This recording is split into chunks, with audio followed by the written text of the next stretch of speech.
bonjour à tous, bienvenue dans ce nouveau numéro de Lumière d'Islam, cette fois-ci qui entre dans le cadre, comme promis, du Lumière d'Islam Tour. Et nous sommes aujourd'hui dans la ville d'Oujda, au Maroc, la ville aux plus de 300 mosquées.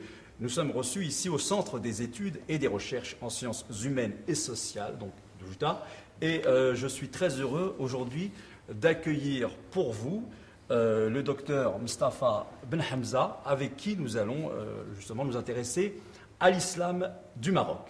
Docteur Mustafa Ben Hamza, merci beaucoup d'avoir accepté notre invitation.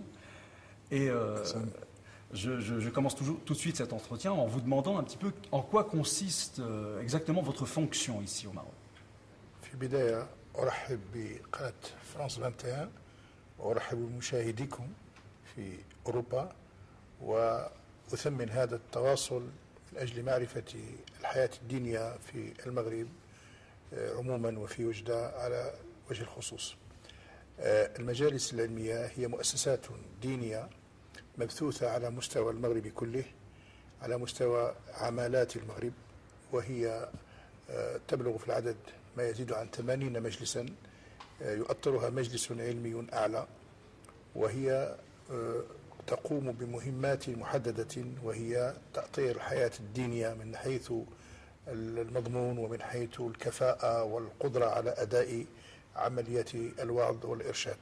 فالمجالس تستقبل المترشحين لأداء هذه المهمة وتمتحنهم وتعطيهم بعد ذلك شهادة التأهل والكفاءة لممارسة هذه العمل، سواء على مستوى الخطبة أو على مستوى الوعظ والإرشاد للذكور وللإناث معا.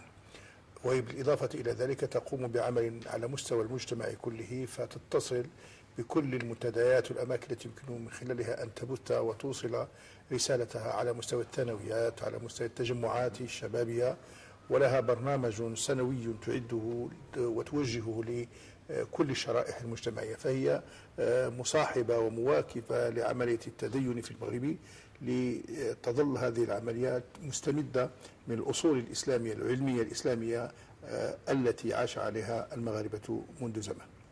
Alors justement, ça m'amène à ma deuxième question, c'est que même au Maroc, j'ai pu constater, on a pu me dire que trop peu de musulmans connaissent, par exemple, la vie du prophète. Nous sommes dans un pays musulman, les mosquées sont pleines. On connaît, comme par ailleurs, beaucoup plus la vie des footballeurs, des stars de la chanson, mais pas celle du noble messager. Comment vous expliquez cela? يجاب عن هذا بأن هنالك قضيتين الآن. أما قضية محبة الناس لمحمد صلى الله عليه وسلم فهي قضية مسلمة، وعبرت عن هذا كثير من الوقائع، فالناس لا يقدرون شخصا ولا يحبونه حبهم لمحمد صلى الله عليه وسلم. هذه مسألة تعم العالم الإسلامي. القضية الثانية وهي قضية التعريف، وقضية التعريف بالنبي صلى الله عليه وسلم، فلأن المفننين ولأن الرموز الآن الموجودة السياسية وغيرها قد سوق لها الإعلام، والإعلام هو الذي وقع منه الخلل في هذه، لأن الدروس التي تلقى على مستوى المساجد هي دروس خصوصا في شهر المولد ربيع الأول، دروس مكثفة في مفهوم في السيرة النبوية، لكن هذا لم يسوق مثل ما سوقت الأحداث الرياضية ومثل ما سوقت صور الفنانين. فهذه القضية تعود بالأساس إلى الإعلام، والإعلام تعرف أنه يصنع في بعض المرات النماذج ويمكن أن يطفئ بعض النماذج التي لا يرتضيها مثلا. ففي حالة معرفة النبي صلى الله عليه وسلم الدروس ولله القائمة، وهي تحتاج طبعا إلى مزيد دعم وتقوية. شهر ربيع الأول هو شهر التعبئة تقريبا في المغرب، خصوصا من أجل التعريف بالنبي صلى الله عليه وسلم وقراءة القصائد المديح وما إلى ذلك، فهناك جهد. ولكن حينما تضاف الآن قنوات جديدة لا شك أنها سيكون لها أثر كبير في تبصير الناس بحياة النبي صلى الله عليه وسلم. فالأمر واضح الجلي بأن نحن في حاجة إلى جهد إضافي، ولكن الذي يجب أن ينضم إلى الجهد هو الإعلام تحديدا. Docteur Mustafa Ben Hamza, l'image que nous avons du Maroc en France, à travers justement les médias, c'est surtout Marrakech, les riads du Maroc, les festivals de musique, les stations touristiques. Mais on parle très peu de l'aspect religieux du royaume dans les médias européens.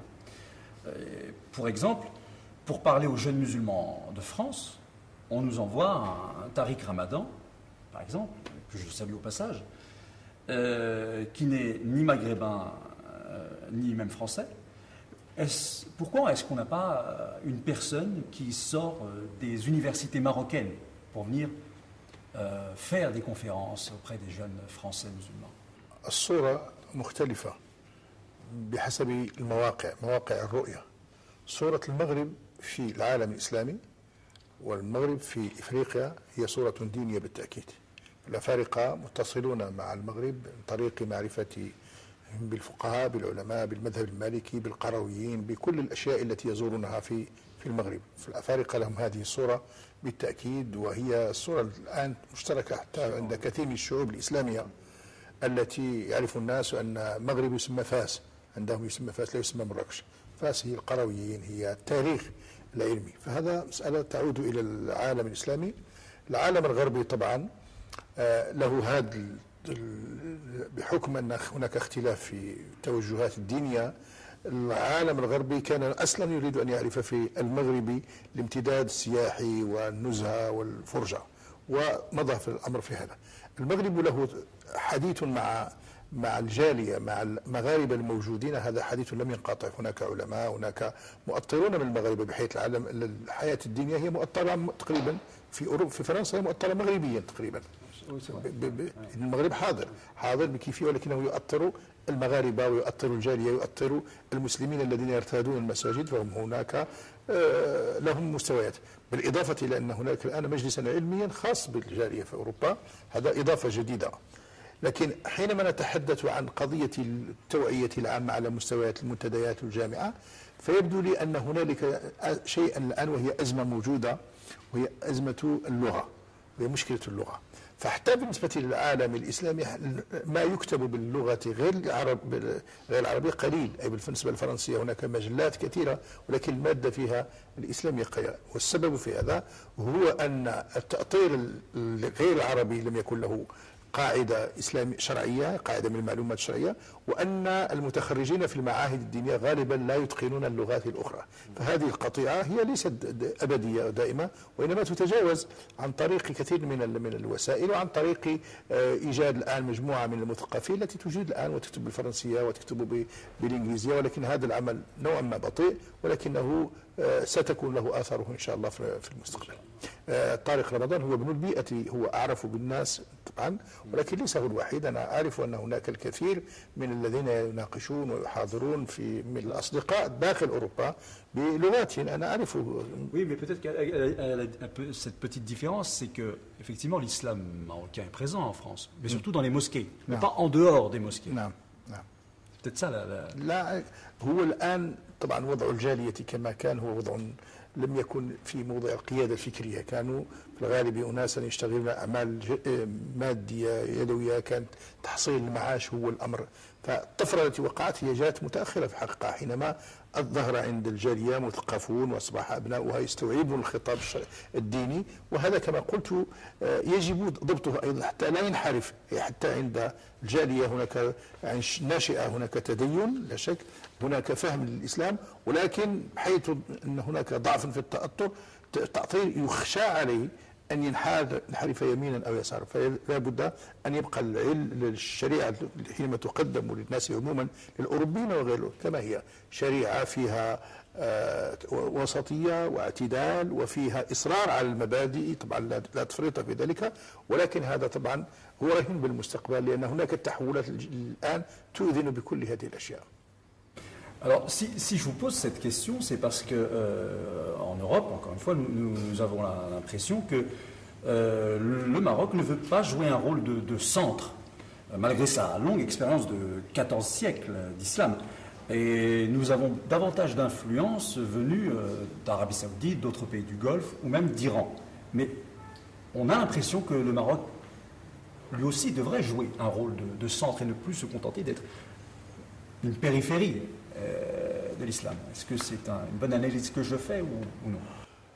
هذا سؤال وجيه في لحظته، ولكن لا بد من التذكير بأن أول حضور للمغربي في أوروبا كان حضورا مبكرا ابتداء من زمن مولاي يوسف، حينما أسس المسجد الأكبر في أوروبا الذي هو مسجد باريس سان، والذي لا زال إلى الآن شاهد على حضور المغربي يومها، حيث لم يكن يحضره إلا المغرب.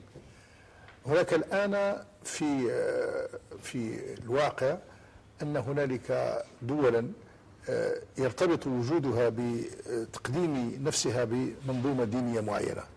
فالنظام الإيراني هو نظام شيعي أساسا، والحركة الشيعية هي حركة تستمد، أو الدولة الشيعية تستمد وجودها من التشيع نفسه بالحركة الشيعية، ولذلك هي هدفها أن تستقطب كل شيعي في العالم وكل من له انتماء لهذا أو الاعتقاد أو انضواء لهذه العقيدة، وبالتالي فهي حركة ممتدة دائما تريد أن البحث عن الأنصار، وذلك يعني في نهاية المطاف حضورا سياسيا كذلك لدولة معينة تريد أن تبحث عن مجال حيوي له. نفس الأمر أستطيع أن أقوله بالنسبة لبعض دول الخليج أو السعودية، في حيث إن الأمر لا يتعلق بالإسلام ككل، وإنما برؤية معينة للإسلام هي منطق الدولة وهي مرجعية الدولة، وعلى أساسها قامت الدولة مثلا بالنسبة للسعودية. فهذا الأمر أيضا يدعو إلى نوع من التمدد وإيجاد الأصدقاء وإيجاد الأتباع. بالنسبة للمغرب هناك وضع آخر، الآخر هو الإسلام وكفى، معنى أن الإسلام يجب أن يكون هو دين الأمة عموما، فتتوجه إلى الجالية، تتوجه إلى المسلمين على أساس أن يظلوا هناك، وتحاول أن تخاطب الغير وتبلغ، ولكنه ليست لك هذه الرؤية التمددية في الآخرين، معنى أنك تحاول أن تقرب الإسلام من الغير المسلمين، تعطيهم هذه الفكرة، ولكنك لست مستعدا أن تذهب إلى معنى آخر، إلى صنع الولاءات أو تقديم العطاءات أو تقديم الإغراءات. هذا الأمر ليس هو شأن الدول كلها، ماشي، هذا ليس خاصا بالمغرب، أي الدول كل الإسلامية كلها هو هذا نمطها، باستثناء الدول التي لها مشروع معين. فالدول الأخرى كلها تقوم برعاية ما هو رعاية إسلامية، تحاول أن تحاضر وتناقش ويقف الأمر عند هذه الحدود. Alors, je rebondis sur cette question, pour une petite précision s'il vous plaît. Cette timidité qui consiste à ne pas vouloir jouer un rôle de centre majeur de l'islam en Europe, est-ce que ce n'est pas un risque aujourd'hui? Car les autres pays que j'ai cités précédemment, comme l'Arabie Saoudite ou l'Iran, qui ont cette volonté-là, peuvent séduire les Marocains d'Europe qui, eux, à leur tour, peuvent, quand ils reviennent dans leur pays, être bien sûr musulmans, mais d'une autre façon par rapport à leurs compatriotes marocains. ليس هذا الموقف موقف خجل أو تيميديتي كما سميتموها، هو ليس كذلك، وإنما هو رؤية أخرى. الرؤية تقوم على أساس أننا يجب أن ننجح في تلقين الإنسان المغربي المسلم حقائق دينه، وهو في المغرب أو خارج المغرب يجب أن يتوصل إلى الحد الضروري ليعرف بأين يوجد هو من حيث العقيدة، من حيث التصورات، الاختيارات في التدين. نحن الآن نخاف من أن يكون الإنسان فارغا، نخاف من أن يكون هناك أمر يلتبس فيه الدين بالإغراء، وهذه الأشياء التي يكون الإنسان فيها ضعيفا ومهزوما، أي حينما تأتي الفكرة عن طريق الإعانة، عن طريق الدعم، هذا الشيء الذي يخاف منه. أما حينما تقوم بواجبك وتستطيع أن تثبت الآن على الأشياء التي تؤمن بها وتمارسها كتدين وتستدل عليها شرعيا بأنها أشياء صحيحة، هناك جولة دائما تأتي في بعض المرات يمكن أن يكون هناك طغيان مذهب من المذاهب أو اتجاه من الاتجاهات، هذا دائما وقع في الدين وفي غير الدين، ولكن حينما تكون واقفا على أرض صلبة وتستطيع أن تؤطر الإنسان تأطيرا واضحا جليل، فأنت تمنعه، تجعله ممتنعا، تحصنه عن الأفكار الأخرى، وبالتالي ليس بهذه السهولة إذا لم تكن هناك وسائل أخرى جانبية، ليس بهذه السهولة يتحول الناس في دينهم أو في ممارسة، خصوصا إذا كانوا يعلمون أن المغرب بلد كان فيه جامعة القرويين، كان مملوءا بالعلماء، وإلى الآن ينظر إليه من خلال بلاد إسلامية كثيرة بأن له مرجعية دينية قوية.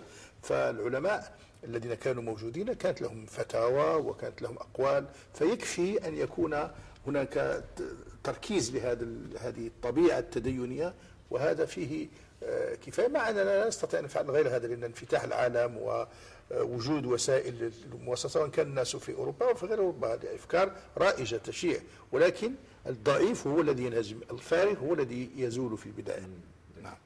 De manière générale, comme partout dans le monde, aujourd'hui, la religion première des gens semble être l'individualisme, hein, qui se résume à une chose très simple, je veux tout pour moi et tout de suite. Alors, qu'est-ce que l'islam peut changer encore pour que l'intérêt général, l'intérêt de tous, passe avant l'intérêt de chacun? بالتأكيد الناس حينما يجهلون القضايا الكبرى في الدين لابد أنهم يجهلون تأكيدا القضايا الجزئية والخاصة.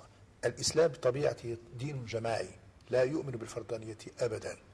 الإسلام علم الإنسان أنه حتى حينما يقف أمام الله لا يسأل نفسه، يسأل دائما باسم الجماعة اهدنا الصراط المستقيم، فهو ليس دائما مع المسلمين.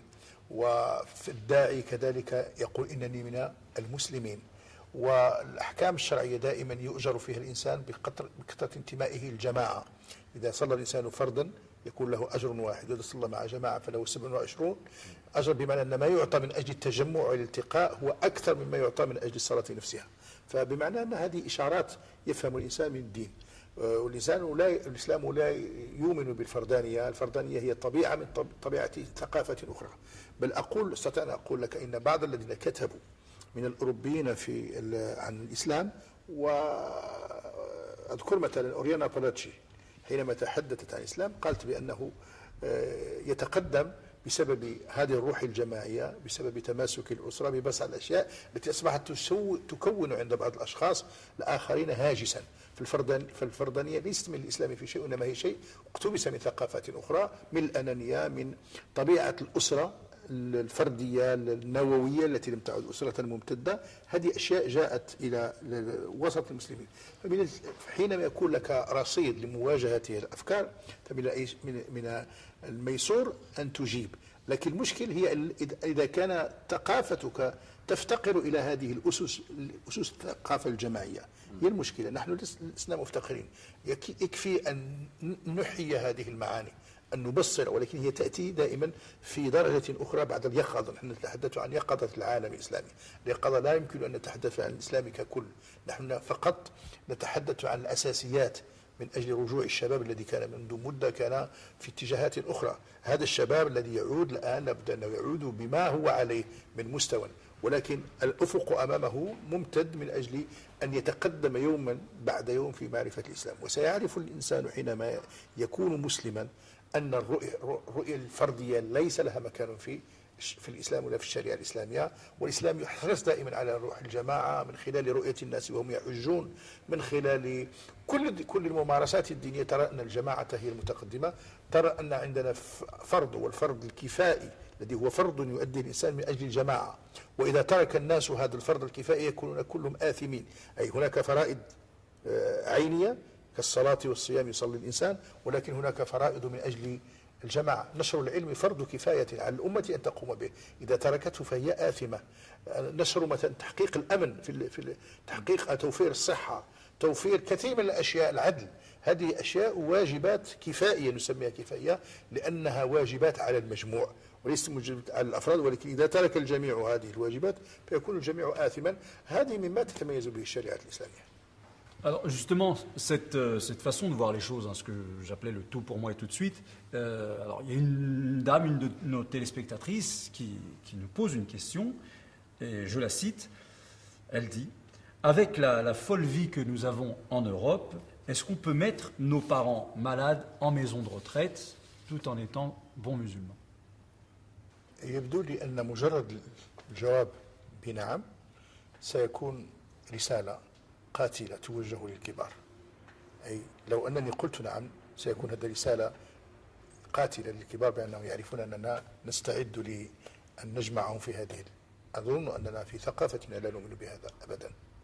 نؤمن بأن الإنسان مع أسرته مع أبنائه يجب أن يكون محتضنا، ويجب أن يكرم في نهاية عمره، والمسلمون يفعلون ذلك كلهم رغم كل العوائق والصعوبات التي عاشوها. المسلمون عاشوا في بلادهم صعوبات أكثر من الصعوبات التي يعيشونها في أوروبا، لأنهم عاشوا في حالة الفقر وفي البوادي وفي الخصاص، ومع ذلك ما كانوا يسلمون آبائهم.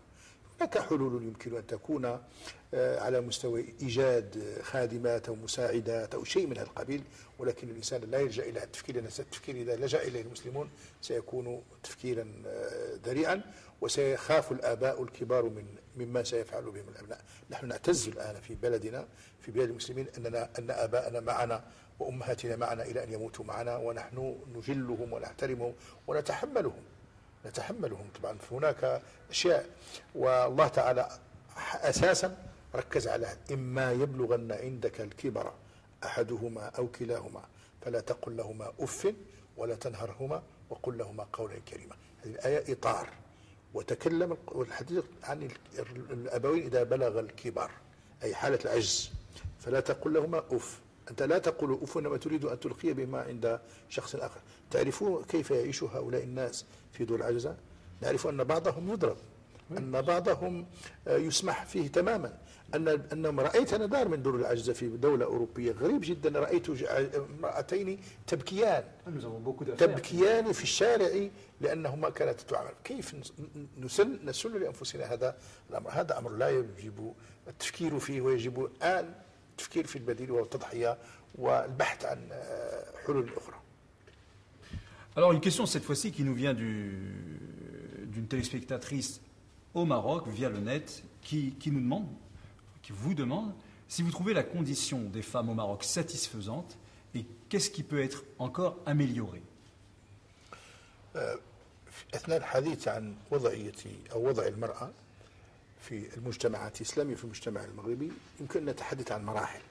مرحلة التهميش السابقة التي لم تكن المرأة فيها حاضرة في أي شيء من الأشياء، وكان حتى تدينها إنما هو كان تدينا سطحيا، لأنه لم يكن إلا متابعة للرجل للزوج، ولكن في الغالب لم تكن تفقه حتى من أمر الدين شيء، ومع ذلك كانت تسمى يومئذ متدينة، أنها لم تكن حيوية، لم تكن لها حركة، لم تكن تزعج أحدا. انتهى الأمر.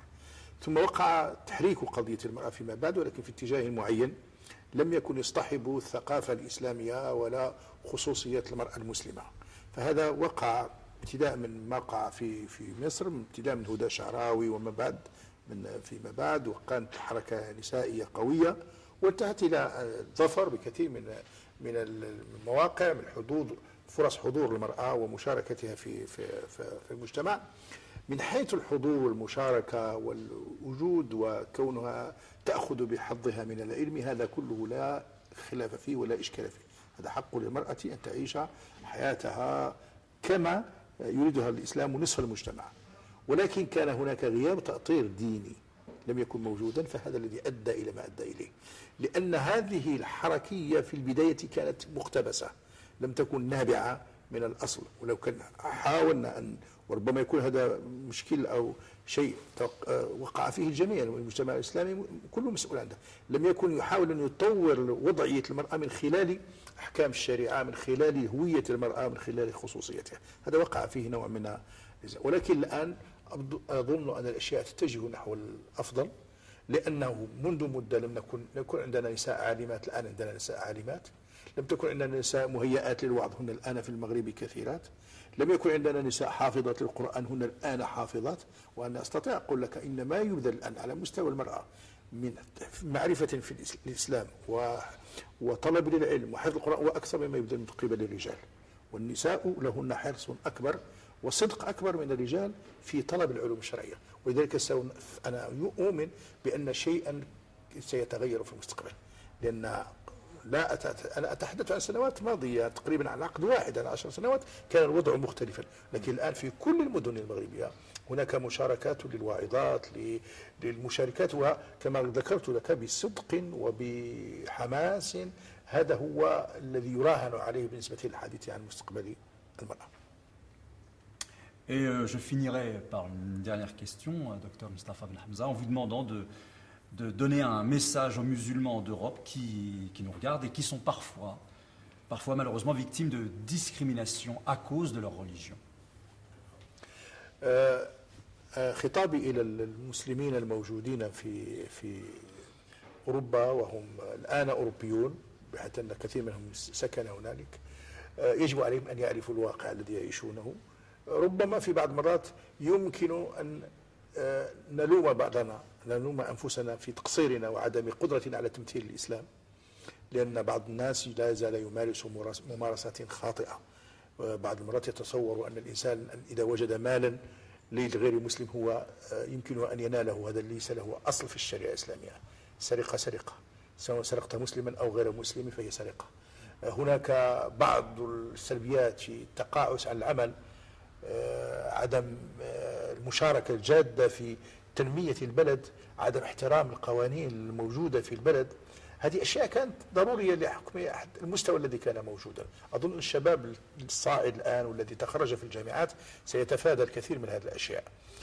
ولكن في نفس الوقت نقول إن الأوروبيين لم يبذلوا جهدا كبيرا في معرفة الإسلام، فكانوا منذ مدة محكومين بنظرات توما الكويني والرؤية للإسلام، وبعض القساوسة بيعتقدوا أن علماء الحضارة يعجبون لجهل الأوروبيين بالإسلام، هو جهل فظيع جدا، إلى درجة أن بعض المرات لا يستطيع الواحد منهم أن يقيم اسما إسلاميا على لسانه.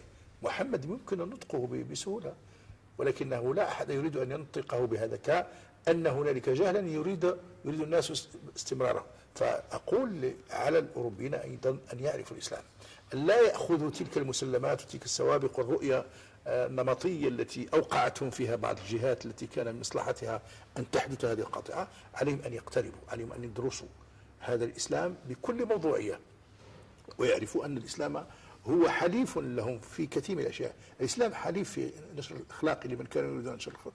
الإسلام حليف قوي في تثبيت الأسرة إذا كان الناس يريدون ذلك. الإسلام حليف قوي في الدفاع عن المجال والبيئة بأحكامه الكثيرة. فأشياء كثيرة يمكن أن تلتقي هذه ثقافتهم مع الإسلام، ولم يجدوا في الإسلام إلا المشجع والمؤيد. وهناك قضايا إنسانية لن نختلف فيها حينما تصح النيات. نحن مع كل الشعوب المظلومة في الأرض سواء كانت مسلمة أو غير مسلمة.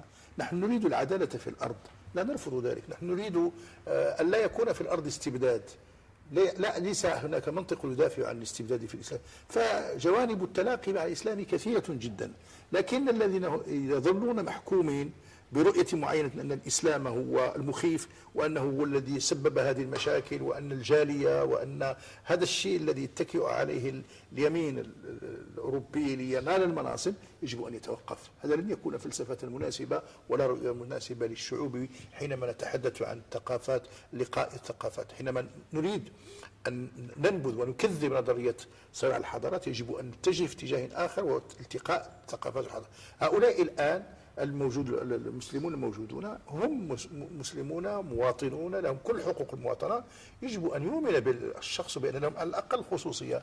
فكرة الإدماج لا يجوز أن تستوعب الإنسان إلى درجة أن تتحكم في لباسه، في شعاره، في كل شيء بأشياء ليست سليمة، ليست صحيحة ولا يؤمن بها الغرب.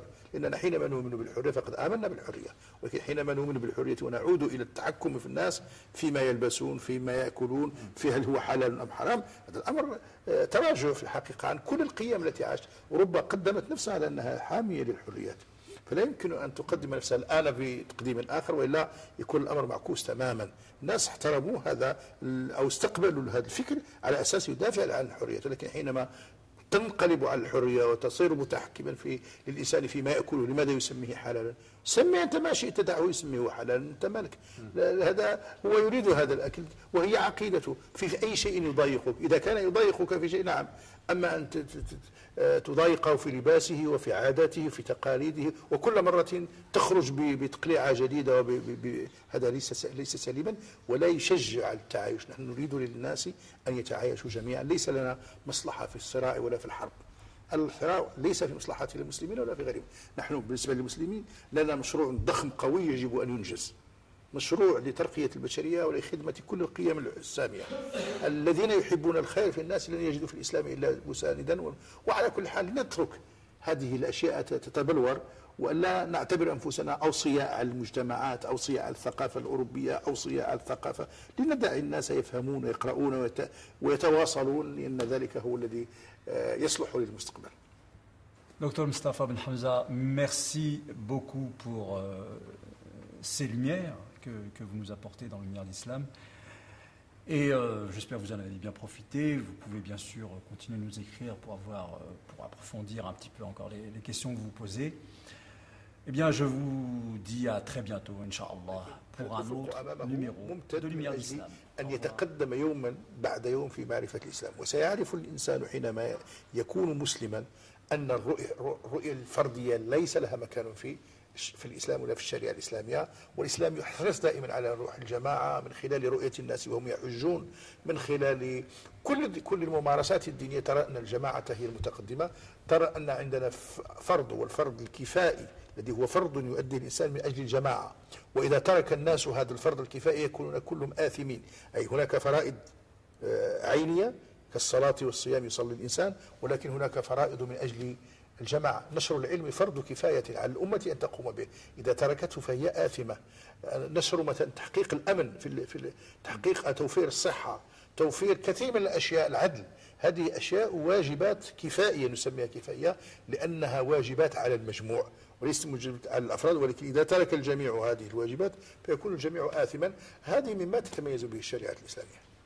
Alors justement, cette façon de voir les choses, ce que j'appelais le tout pour moi et tout de suite, alors il y a une dame, une de nos téléspectatrices qui nous pose une question, et je la cite, elle dit « Avec la folle vie que nous avons en Europe, est-ce qu'on peut mettre nos parents malades en maison de retraite tout en étant bons musulmans ?» يبدو لي أن مجرد الجواب بنعم سيكون رسالة قاتلة توجه للكبار. أي لو أنني قلت نعم سيكون هذا رسالة قاتلة للكبار بأنهم يعرفون أننا نستعد لأن نجمعهم في هذه. أظن أننا في ثقافتنا لا نؤمن بهذا أبدا. نؤمن بأن الإنسان مع أسرته مع أبنائه يجب أن يكون محتضنا، ويجب أن يكرم في نهاية عمره، والمسلمون يفعلون ذلك كلهم رغم كل العوائق والصعوبات التي عاشوها. المسلمون عاشوا في بلادهم صعوبات أكثر من الصعوبات التي يعيشونها في أوروبا، لأنهم عاشوا في حالة الفقر وفي البوادي وفي الخصاص، ومع ذلك ما كانوا يسلمون آبائهم.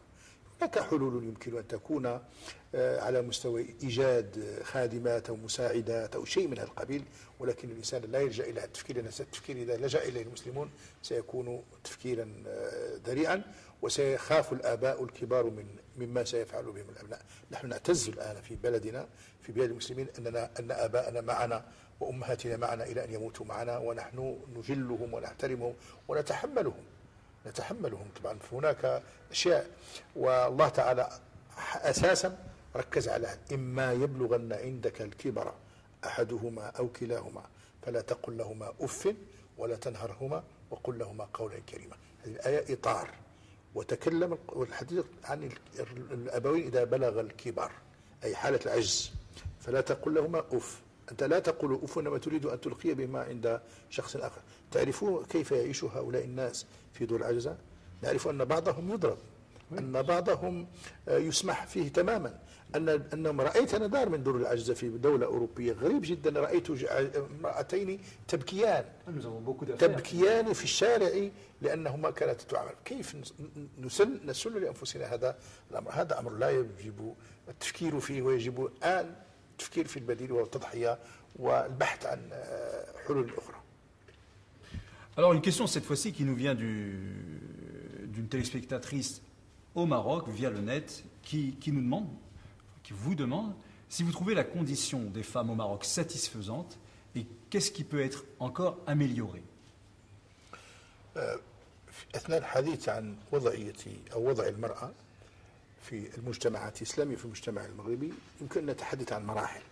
مرحلة التهميش السابقة التي لم تكن المرأة فيها حاضرة في أي شيء من الأشياء، وكان حتى تدينها إنما هو كان تدينا سطحيا، لأنه لم يكن إلا متابعة للرجل للزوج، ولكن في الغالب لم تكن تفقه حتى من أمر الدين شيء، ومع ذلك كانت تسمى يومئذ متدينة، أنها لم تكن حيوية ولم تكن لها حركة، لم تكن تزعج أحدا، انتهى الأمر.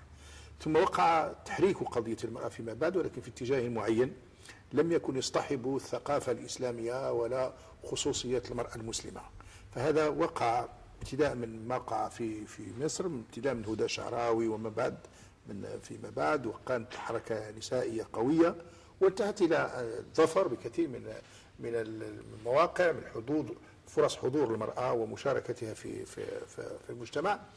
من حيث الحضور والمشاركة والوجود وكونها تأخذ بحظها من العلم، هذا كله لا خلاف فيه ولا إشكال فيه. هذا حق للمرأة أن تعيش حياتها كما يريدها الإسلام نصف المجتمع. ولكن كان هناك غياب تأطير ديني لم يكن موجودا، فهذا الذي أدى إلى ما أدى إليه. لأن هذه الحركية في البداية كانت مقتبسة، لم تكن نابعة من الأصل. ولو كان حاولنا أن، وربما يكون هذا مشكل أو شيء وقع فيه الجميع، المجتمع الإسلامي كله مسؤول عنه، لم يكن يحاول أن يطور وضعية المرأة من خلال أحكام الشريعة، من خلال هوية المرأة، من خلال خصوصيتها. هذا وقع فيه نوع من، ولكن الآن أظن أن الأشياء تتجه نحو الأفضل، لأنه منذ مدة لم يكن عندنا نساء عالمات، الآن عندنا نساء عالمات. لم تكن عندنا نساء مهيئات للوعظ، هن الآن في المغرب كثيرات. لم يكن عندنا نساء حافظات للقرآن، هن الآن حافظات. وأنا أستطيع أقول لك إن ما يبذل الآن على مستوى المرأة من معرفة في الإسلام وطلب للعلم وحفظ القرآن وأكثر مما يبذل من قبل الرجال. والنساء لهن حرص أكبر وصدق أكبر من الرجال في طلب العلوم الشرعية. ولذلك أنا أؤمن بأن شيئا سيتغير في المستقبل. لأن أنا أتحدث عن سنوات ماضية، تقريبا عن عقد واحد، على 10 سنوات كان الوضع مختلفا. لكن الآن في كل المدن المغربية هناك مشاركات للواعظات، للمشاركات، وكما ذكرت لك بصدق وبحماس. هذا هو الذي يراهن عليه بالنسبة للحديث عن مستقبل المرأة. Et je finirai par une dernière question, Dr Moustapha Ben Hamza, en vous demandant de donner un message aux musulmans d'Europe qui nous regardent et qui sont parfois malheureusement victimes de discrimination à cause de leur religion.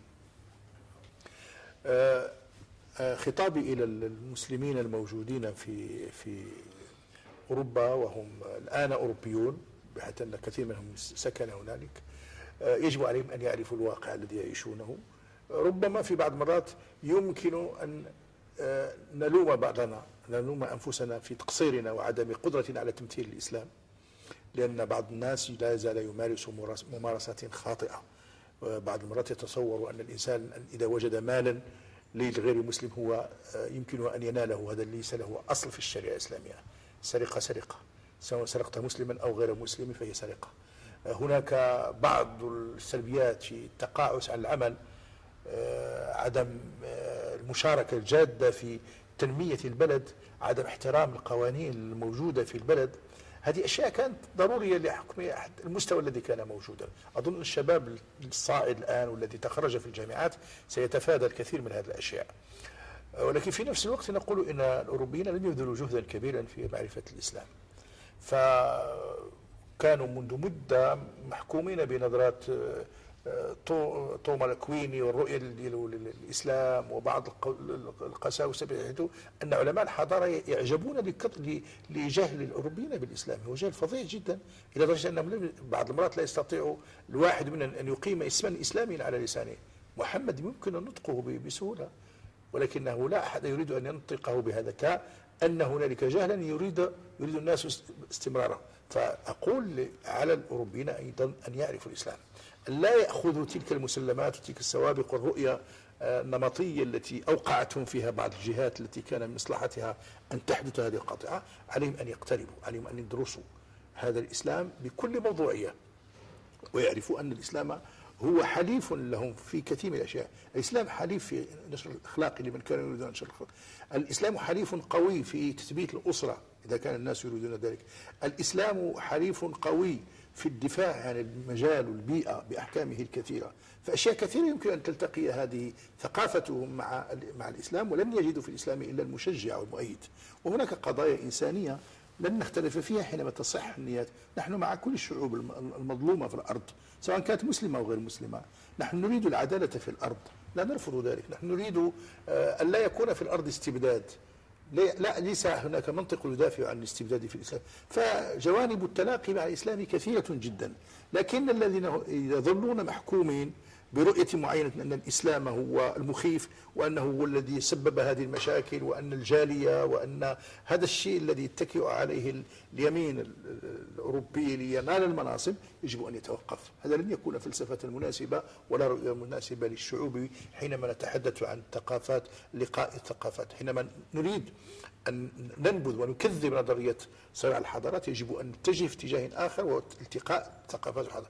هؤلاء الآن المسلمون الموجودون هم مسلمون مواطنون لهم كل حقوق المواطنة. يجب أن يؤمن بالشخص بأن لهم على الأقل خصوصية. فكرة الإدماج لا يجوز أن تستوعب الإنسان إلى درجة أن تتحكم في لباسه، في شعاره، في كل شيء، بأشياء ليست سليمة، ليست صحيحة ولا يؤمن بها الغرب. لأننا حينما نؤمن بالحرية فقد آمنا بالحرية، ولكن حينما نؤمن بالحرية ونعود إلى التحكم في الناس فيما يلبسون، فيما يأكلون، في هل هو حلال أم حرام، هذا الأمر تراجع في الحقيقة عن كل القيم التي عاشت. أوروبا قدمت نفسها على أنها حامية للحريات، فلا يمكن أن تقدم نفسها الآن بتقديم آخر، وإلا يكون الأمر معكوس تماما. الناس احترموا هذا أو استقبلوا هذا الفكر على أساس يدافع عن الحريات، ولكن حينما تنقلب على الحرية وتصير متحكما للإنسان فيما يأكله، لماذا يسميه حلالا؟ سمي أنت ما شئت، دعه يسميه حلالا، أنت مالك. هذا هو يريد هذا الأكل وهي عقيدته. في أي شيء يضايقك، إذا كان يضايقك في شيء نعم، أما أن تضايقه في لباسه وفي عاداته وفي تقاليده، وكل مرة تخرج بتقليعة جديدة هذا ليس سليما ولا يشجع التعايش. نحن نريد للناس أن يتعايشوا جميعا، ليس لنا مصلحة في الصراع ولا في الحرب. الصراع ليس في مصلحة المسلمين ولا في غيرهم. نحن بالنسبة للمسلمين لنا مشروع ضخم قوي يجب أن ينجز، مشروع لترقية البشرية ولخدمة كل القيم السامية. الذين يحبون الخير في الناس لن يجدوا في الإسلام إلا مساندا. وعلى كل حال نترك هذه الأشياء تتبلور، وألا نعتبر أنفسنا أوصياء على المجتمعات، أوصياء على الثقافة الأوروبية، أوصياء على الثقافة، لندع الناس يفهمون ويقرؤون ويتواصلون، لأن ذلك هو الذي يصلح للمستقبل. Docteur Mustapha Ben Hamza, merci beaucoup pour ces lumières que vous nous apportez dans le lumière d'Islam. Et j'espère que vous en avez bien profité. Vous pouvez bien sûr continuer de nous écrire pour approfondir un petit peu encore les questions que vous posez. Eh bien, je vous dis à très bientôt, Inch'Allah, pour un autre numéro de Lumière d'Islam. Au revoir.